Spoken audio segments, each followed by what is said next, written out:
Yo, what is up everybody? Hope you guys are having a fantastic day, and if you guys are new to this channel, then be sure to like and subscribe with notification on so you guys can get notified once our new video releases. And let's start today's video without any further ado. And in today's video, I'll be teaching you guys how you guys can fix your messenger story not showing. So basically, if the story is not being shown in your messenger, the first thing could be that the person has blocked you. If the person has blocked you, then you won't be able to see their story.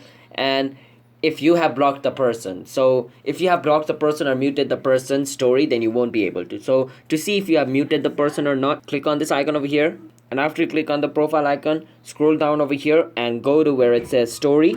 And once you're in story, you can click on stories you have muted over here, and once you go over here, make sure you have like unchecked everybody from here to make sure that you have not muted anybody. So as you guys can see, I have not muted anybody's story, so it's not showing me anybody over here. If you have some people over there, that means you have muted them, so untick the check mark to make sure they are unmuted so you can see their story. And if you still can see their story, then the other thing you can do is offload messenger. So basically what offloading messenger means, that you are going to delete and reinstall messenger, but it's in an easy way. So let me show you how you guys can do it.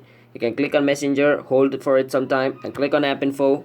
And after you click on app info, click on storage usage, and on storage usage click on clear data, and then click on clear. So this is basically going to clear all the cache stored on your messenger. After this, you should be able to see your friend's story even on messenger. So if you guys found this video helpful, then be sure to like and subscribe with notification on, and comment down below what type of video we should make next. And I'll be signing out. Have a nice day everybody. Bye bye and peace out.